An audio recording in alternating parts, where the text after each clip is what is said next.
Préjudiciable, d'autant plus que c'est un cheval qui a tendance à s'appuyer sur le mort, donc il risque de trouver le temps long, d'autant plus sur une piste aussi pénible comme on l'a signalé. Eh bien, en tout cas, on va avoir la réponse dans quelques instants, puisque tous les chevaux sont maintenant dans les stalles de départ et ils vont partir dans quelques secondes. Et voilà, c'est parti donc pour ce prix de Nice qui se dispute sur la distance de 2500 mètres. On vous rappelle que le terrain est très pénible aujourd'hui. Très bon départ au centre de la piste de l'As Touching Kings. Vous voyez ce cheval gris qui se retrouve tout de suite aux avant-postes avec le numéro 12 Rento, autre cheval gris qui vient complètement au milieu. Le numéro 4 Gomez Adams a pris pour l'instant un bon départ. On le voit qui progresse complètement à l'extérieur. Oui, il cherche un peu à essayer de trouver une partie de bon terrain.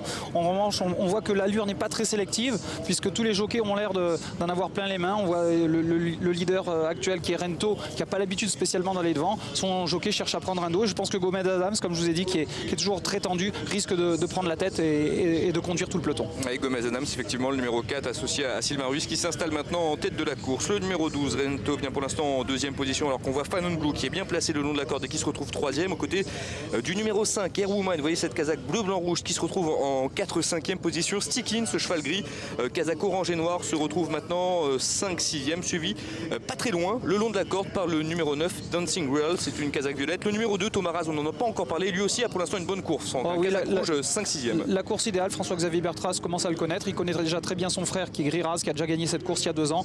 Donc une aptitude au terrain lourd, je pense qu'il devrait faire l'arrivée. Allez, les chevaux sont dans la ligne d'en face. Le 4 Gomez Adams a toujours l'avantage le long de la corde. On voit toujours le numéro 13 Fanon Blue qui vient en deuxième position aux côtés du numéro 5 Airwoman qui patiente troisième juste dans le sillage de l'animateur. On voit aussi pas très loin des premiers le numéro 12 Rento qui est pour l'instant une très bonne course, quatrième le long de la corde, suivi pas très loin par le numéro 2 Thomas Raz, alors que Stickin, le numéro 6, est toujours contraint de progresser pour l'instant en épaisseur, un peu né au vent.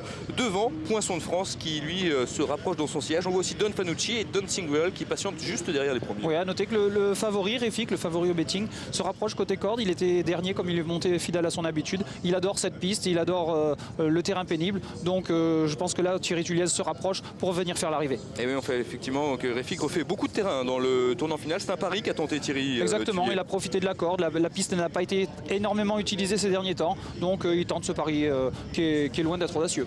Et le cheval va bientôt pénétrer dans la dernière ligne droite en tête. Le numéro 8, Refik, qui a maintenant pris le meilleur. Le numéro 4, Gomez Adams, vient pour l'instant en deuxième position devant le numéro 6, Stickin, qui tente de se rapprocher à l'extérieur avec aussi Airwoman, le numéro 5, qui vient pour l'instant en 4-5e position. La dernière ligne droite, les chevaux qui sont sur toute la largeur de la piste. Exactement, et je pense que maintenant l'extérieur devrait être privilégié. On voit que Gomez Adams est encore là et lutte pour la victoire. Et Gomez Adams, effectivement, le numéro 4 qui prend pour l'instant le meilleur avec le long de la corde. On voit Refik qui tente de refaire du terrain avec aussi le numéro 18. Il s'agit de New Boyfriend qui vient complètement isolé le long de la corde. Il reste environ 150 mètres à parcourir et c'est pour l'instant le numéro 4 Gomez Adams qui a toujours le meilleur mais qui est maintenant dépassé le long de la corde par le numéro 2 Thomas Raz qui prend le meilleur aux abords du poteau avec le numéro 6 qui finit très bien, c'est Stickin, mais c'est le 2 qui va s'imposer devant le 6. La 3e place pour le numéro 4 et c'est très serré derrière pour les 4e et 5e place. En tout cas, succès de Thomas Raz qui a réussi donc à résister au très bon retour de Stickin qui a vraiment tracé une superbe ligne droite. La 3e place derrière pour le numéro 4 Gomez Adams qui a longtemps fait illusion pour la victoire, et pour la 4e place c'est sans doute le numéro 16 Lion des Flandres qui va la prendre, la 4e place devant a priori le numéro 11 Next Dream, même s'il sera la photo avec le numéro 18 New Boyfriend, mais il m'a semblé en direct que le 11 s'est classé 5e de cette arrivée provisoire. François-Xavier Bertras s'impose. C'est une victoire qui ne vous surprend pas, Franck. Vous me disiez avant la course que vous aimiez beaucoup ce numéro 2, Thomas Raz. On n'a pas eu le temps malheureusement d'en parler, mais c'est vrai qu'il a gagné la course qu'a gagné son frère Gris Raz il y a 2 ans. Une pleine forme, l'entraîneur en pleine forme, le jockey en forme extraordinaire, François-Xavier Bertras. Un parcours en plus sur mesure.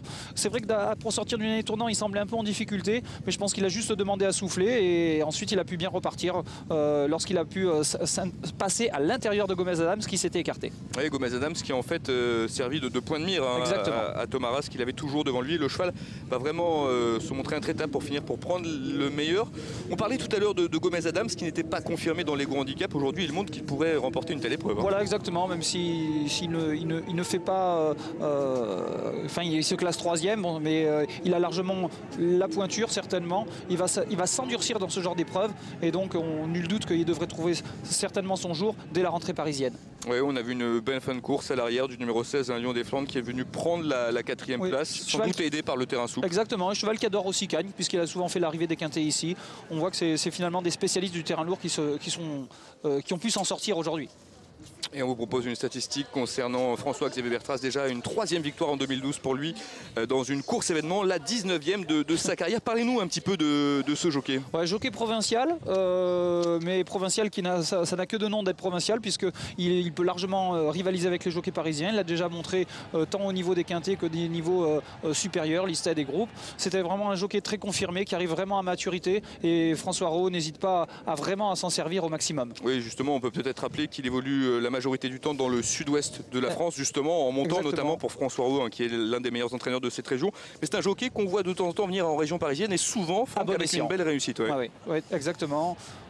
C'est François-Xavier, il peut vraiment rivaliser largement avec les plus fines cravaches parisiennes. Alors la grosse surprise à l'arrivée de cette course, c'est la 2e place du numéro 6, Frank Stikine, qui était à près de 40 contre 1. Est-ce que vous attendiez à le voir aussi bien courir? C'est un cheval qui est entraîné par Joël Boinard. Alors lui aussi, on le sait, que lorsqu'il présente ses chevaux dans des courses de gros handicap. Dans des gros handicaps, c'est souvent avec une belle chance. Exactement. Bon, c'est vrai qu'on comptait plus sur la montre de Joris Mendizabal, sur l'autre pensionnaire de Joël Boinard, Airwoman.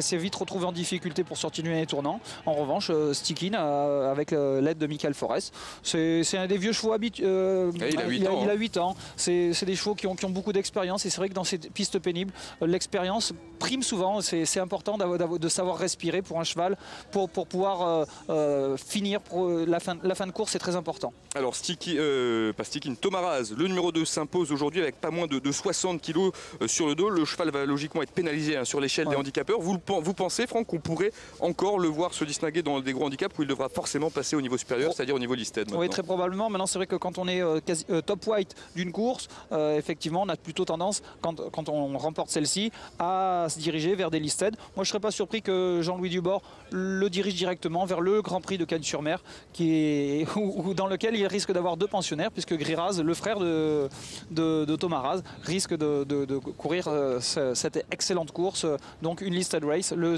niveau supérieur. Voilà, en tout cas un cheval à suivre dans les prochaines semaines. Ce Tomaraz, donc, qui remporte aujourd'hui la course événement à Cagnes-sur-Mer, 2, 6, 4, 16 et 11. C'est l'arrivée provisoire après photographie, Olivia. Merci, messieurs.